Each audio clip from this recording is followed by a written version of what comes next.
निर्गुण स्थिति को प्राप्त करने का उपदेश कर रहे हैं। तो निर्गुण स्थिति प्राप्त क्यों करनी है?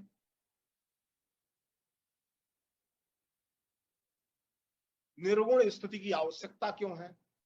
जब गुण होता है, रूप होता है, आकार होता है, तो वह इंद्रिय वेद्य होता है।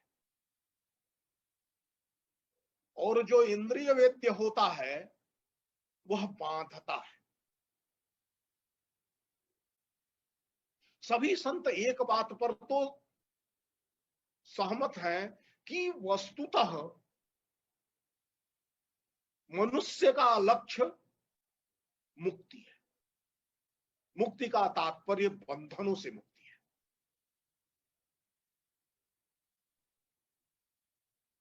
और बंधन तो मुक्ति होगी तो निर्गुण तो हो ही जाएगा, गुण तो रस्सी ही है। संस्कृत में तो गुण का प्रयोग रस्सी के लिए ज्यादा हुआ है, जिनको हम गुण के अर्थ में समझ रहे हैं, नामाकार नाम रूपात्मक जगत के रूप में समझ रहे हैं, नाम रूप को गुण मानते हैं। उस नाम रूपात्मक जगत के अभिधान की अपेक्षा गुण को रस्सी के लिए प्रयुक्त किया गया है। तो निर्गुण होना यानी बंधनों से मुक्त।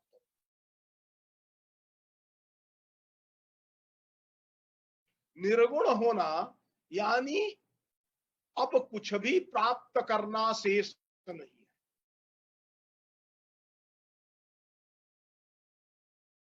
सभी प्रकार के द्वंद्वों का निषेध है। विश्व के सामने जो संकट है और इस समय जो बड़ा संकट है, जिस सभ्यता के कारण से ये संकट उत्पन्न हुआ है, उस सभ्यता को आज शायद थोड़ी बात समझ में आएगी। जिसने प्रयास किया प्रकृति का सब कुछ ले लेना है, प्रकृति को संपूर्णतः उसके प्राकृत स्वरूप से बदल करके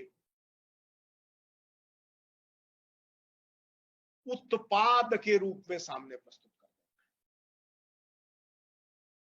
परिणाम क्या हुआ कि मनुष्य एक ऐसी स्थिति में आया है कि एक चेतनाहीन विषाणु, जिसमें केवल गति है, जीवन नहीं है, वह जीवनहीन विषाणु जीवित प्राणियों में सर्वश्रेष्ठ समझे जाने वाले मनुष्य के समक्ष बड़े संकट के रूप में, एक ऐसे संकट के रूप में आया है जिसका उत्तर नहीं प्राप्त हो सकता।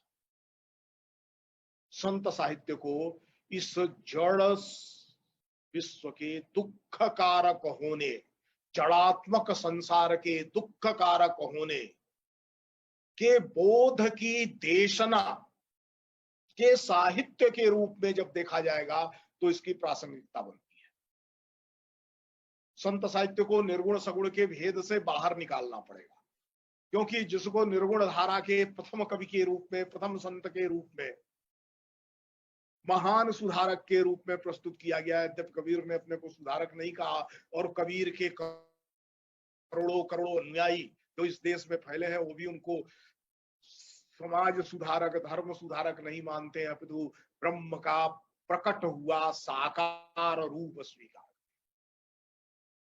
तो निर्गुण ब्रह्म, जिस निर्गुण की उपासना वह कर रहे थे, उस निर्गुण का सगुण रूप कबीर को स्वीकार करने वाले उनके करोड़ों अनुयायियों की अवहेलना करते हुए निर्गुण का उपासना करने वाला संत होगा और सगुण की उपासना करने वाला भक्त होगा।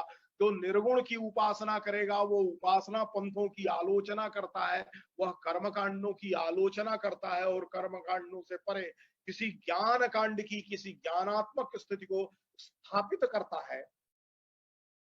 इस प्रकार की अवधारणा से आगे बढ़ते संत का मूल स्वरूप क्या है, तो संत शब्द बनता ही कैसे है, जब इसका विचार कर लेंगे तो बात स्पष्ट हो जाएगी। संत शब्द सत से बनता है। सत का जो भाववाचक स्वरूप या पर्सनिफाइड रूप होगा वो सन होगा। एक वचन में सन होता है, द्विवचन में संतव होता है, और बहुवचन जो होता है तो संत होता है, संता।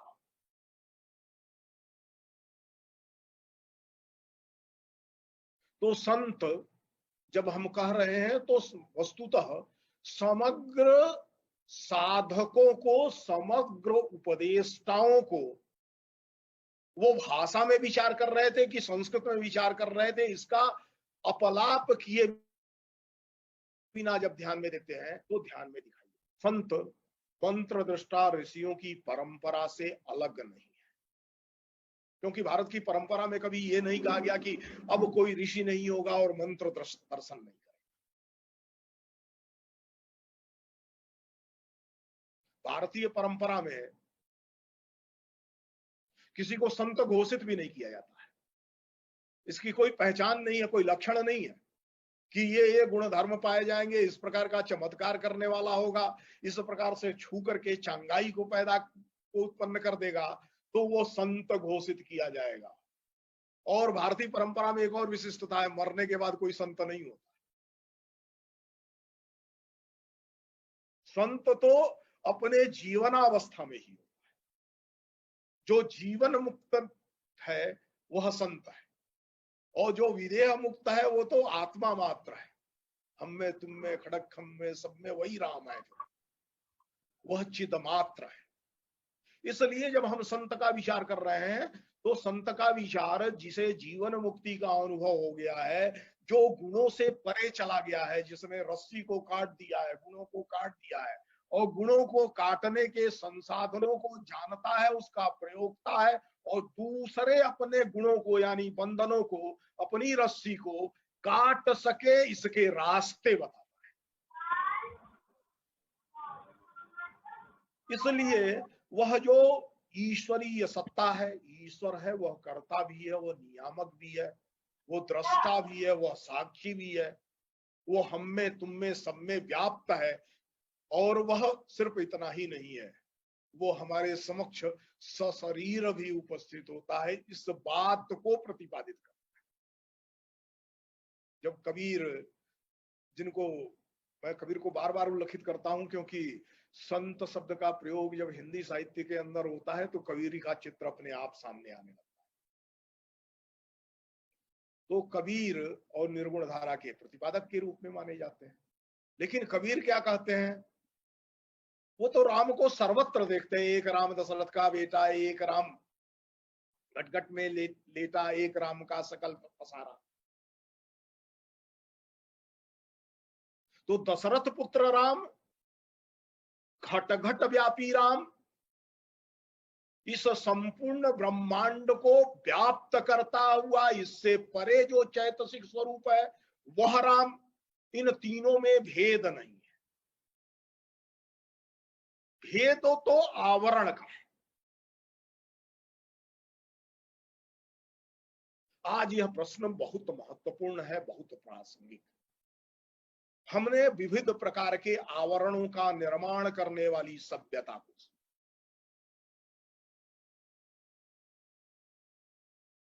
ब्रैकेटिंग करती है, राष्ट्र के नाम पर विभाजित करती है, उपभोक्ता के स्तर के आधार पर विभाजित करती है, शिक्षा के आधार पर विभाजित करती है, रंग के आधार पर विभाजित करती है, भूखंड के आधार पर विभाजित करती है, जो मनुष्य को बहुविध काटती है, अलग करती है, और किसी भी स्तर पर उसे एक चैतसिक सत्ता के रूप में नहीं प्रतिपादित करती।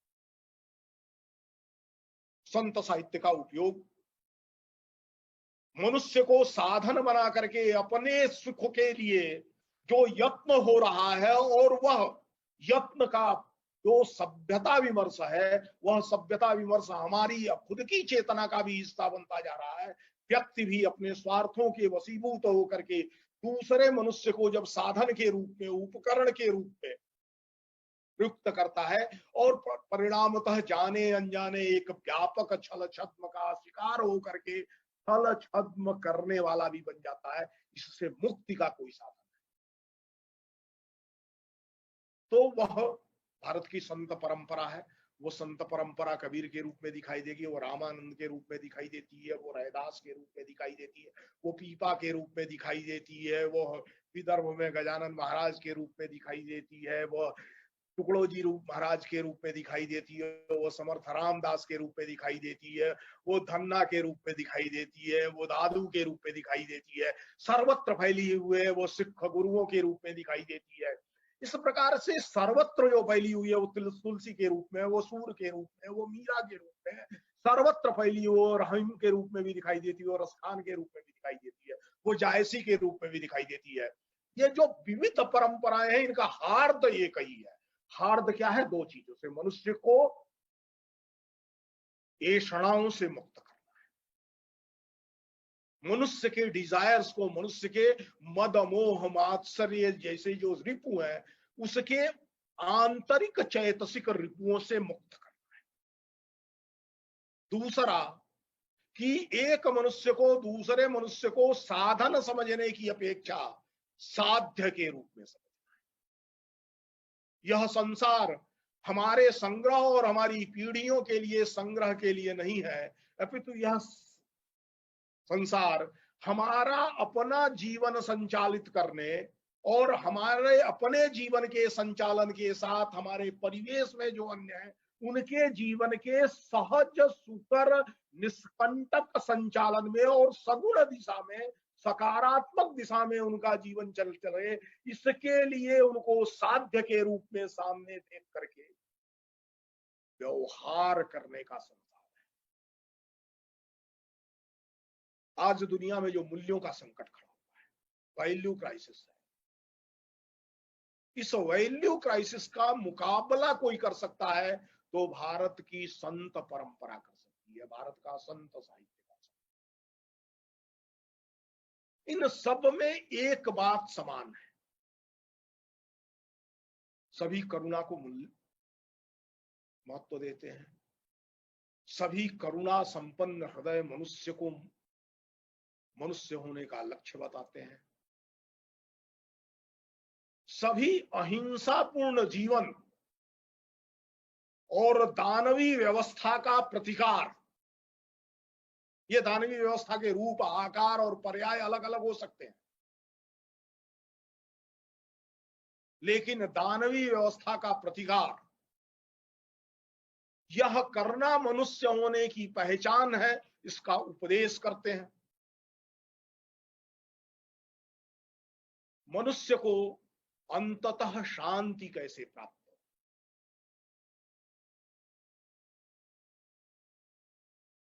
इसका जीवन का तरीका बताते हैं। और ये भारत की औपनिषदिक परंपरा से लगातार दिखाई देता है। अब संतों की चर्चा करेंगे तो नारद सबसे बड़े संत के रूप में दिखाई देते हैं। नारद एक बार सनक सनंदन सनत कुमार के पास गए और कहे, भगवान मैं शब्दविद तो हूं, बहुश्रुत हूं, लेकिन मैं मंत्रविद नहीं हूं, मैं अर्थ बोध नहीं कर पा रहा हूं, इस नाते मुझे बेचैनी है, मुझे परेशानी है, मैं दुखी हूं, तो मुझे वह उपदेश दीजिए जिससे मुझे शांति। और शांति कैसे मिलेगी? सनक सनंदन सनत कुमार ने पूछा कि भाई तुमने पढ़ा क्या है क्या नारद, जब कह रहे हो मैं बहुश्रुत हूं, मैं शब्दविद हूं। तो वो एक सूची गिनाते हैं विषयों की, 37 विषय गिनाते हैं।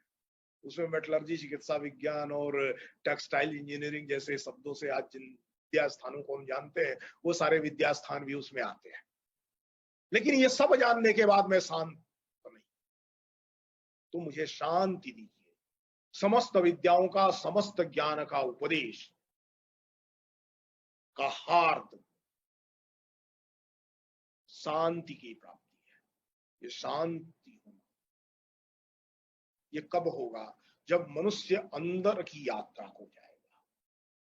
ऐन्द्रिक जगत की यात्रा जो उसे बाहर की ओर ले जाती है, उसके अंदर केवल बेचैनी भर सकती है। गोरखनाथ इसी बात को कहते हैं, छाड़ऊ द्वंद रहऊ निर्द्वंद, तजऊ अलंगन रहऊ अबंध। द्वंद को छोड़ो, द्वंद को मतलब मैं दो हूं, आई एंड ताऊ, मैं हूं और वे है। इस भेद को छोड़ो, ये भेद टूटता है तो निर्द्वंदता की जो स्थिति आती है, यही शांति है। द्वंद्व तो बेचैनी ही देगा। हमसे परे कोई अलग है, कोई एलियन है,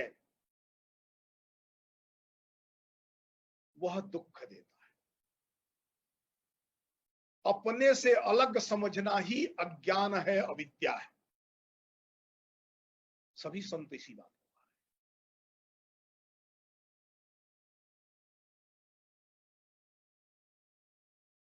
सगुण भक्ति की जो बात कर रहे हैं उसमें तुलसी चिल्ला चिल्ला के कहते हैं, सिया राम मैं सब जग जानी, करहु प्रणाम जोरी जुग पानी।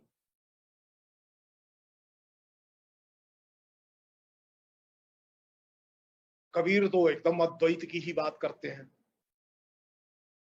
फूटा कुंभ जल जल ही समाना, यह तत्कथ हो ज्ञानी। भेद तो बाहर के आवरण का है। हमारे इस शरीर घट में और इस शरीर घट से बाहर एक ही चेतना है। इस शरीर घट के भेद का बोध जिस क्षण समाप्त हो जाता है, उस क्षण अद्वैत की स्थापना हो जाती है। भेद बुद्धि का समापन हो जाता है। भेद बुद्धि का समापन, अपनी ऐषणाओं पर अंकुश, अपनी इंद्रियों की बाहर जा रही वृत्ति और इंद्रियों से सुख प्राप्ति का यत्न, यह रुके और भगवत गीता की वह स्थिति प्राप्त हो जाए, आत्मन्येव आत्मनो तुष्ट स्थित प्रज्ञ तदो। तो वह स्थित प्रज्ञता, जिसके अभाव की यह सभ्यता है, जिसके अभाव का यह कालखंड है, सर्वत्र बेचैनी है, सर्वत्र उपकरणों के आधार पर, आयुध के आधार पर, लालच के विस्तार के आधार पर, मनुष्य को लालची बनाते हुए, अपने परिवेश को मोह और मद से युक्त करते हुए, उसको जीतने के यत्न, उसको अपने अधीन करने का जो यत्न है, उस यत्न से मुक्ति का संसाधन भारत में जो संत साहित्य है, विविध भाषाओं में जो प्रस्फुटित होता है, इनका हार्द एक ही है कि हमें मनुष्य बनाना है, मनुष्य निर्मिति करनी है। वह उसी औपनिषदिक परंपरा का आख्यान है जो कहता नहीं मानुषात् श्रेष्ठतरम किंचित, मनुष्य से श्रेष्ठ कुछ भी नहीं है। तो जो श्रेष्ठ है उसे श्रेष्ठतर बनाना है। मनुष्य श्रेष्ठ है, विधाता की सर्वोत्कृष्ट रचना है, लेकिन उसको श्रेष्ठतर बनाने का यत्न वो कृष्ण की उपासना करने वाला भी यही कहता है, वो राम की उपासना करने वाला भी यही कहता है। मनुष्य की श्रेष्ठता का निषेध नहीं करता है, और मनुष्य कृष्ण और राम के गुणों का मंदिर बना सकता है अपने को, इस रूप में प्रतिपादन करता है। तो जो सीधे सीधे निर्गुण धारा का प्रतिपादन कर रहे हैं, वह शुद्ध बुद्ध चेतन सच्चिद आनंद स्वरूप जो बोध है, उस बोध को हम अपने अंदर से अभिव्यंजित कर सकते हैं, प्रकाशित कर सकते हैं, अन्यों को भी प्रकाशित कर सकते हैं, खुद भी प्रकाशवान बन सकते हैं। इसके उपदेश का साहित्य है। मुझे लगता है कि इस छोटी सी भूमिका के साथ मैं अपनी बात को पूरा कर रहा हूं। आज का प्रश्न वस्तुतः मनुष्य की ऐषणाओं को, मनुष्य की लालसा को, मनुष्य की लालच को और मनुष्य के अहंकार को किस प्रकार से विधूनित किया जाए, तोड़ा जाए, किस ढंग से इसको तिरोहित किया जाए, इसके उत्तर की तलाश है। और इसका उत्तर संतों ने अपने जीवनानुभव के द्वारा, संतों ने अपनी वाणी के द्वारा, संतों ने अपने द्वारा, अपने काल में, अपने परिवेश में लोगों में परिवर्तन के लिए किए प्रयोगों से हमारे सामने रखा है। संत इसलिए समाज परिवर्तन के बजाय व्यक्ति परिवर्तन की बात है। अगर व्यक्ति की चेतना बदल जाती है प्रत्येक व्यक्ति संस्कारित श्रेष्ठतर मनुष्य के रूप में सामने आ जाता है, तो समूह चेतना बनती है, और वह समूह चेतना कल्याण की चेतना होगी, और वही उस लक्ष्य को प्राप्त करेगी। इसमें संपूर्ण विश्व एक नीड़ के रूप में, एक कुटुंब के रूप में, एकात्म भाव से प्रतिष्ठित होगा। यह प्रासंगिकता सार्वकालिक है, सनातन है। इसलिए यही वस्तुतः संपूर्ण संत साहित्य का मूल है। इस स्थापना के साथ मैं अपनी बात को समाप्त देखते हैं तो हमारी जो भूमि है अध्यात्म भूमि है, धर्म भूमि है। यहाँ संत निर्माण हुए हैं, इसलिए हम ये पावन भूमि कहते हैं, पुण्य भूमि कहते हैं। 13वीं और 14वीं शताब्दी का भी वर्णन करते हैं। तो वो जो संत ने जो कार्य किया है, वो संत का जो साहित्य निर्माण हुआ है, वो आज भी उतना ही प्रासंगिक है। जब महाराष्ट्र में ज्ञानेश्वर महाराज, ज्ञानेश्वर माऊली बोलते हैं, उन्होंने पसायदान विश्वात्मक परमात्मा को यानी विनंती की, प्रार्थना की है, तो सभी विश्व के लिए, सभी विश्व के जन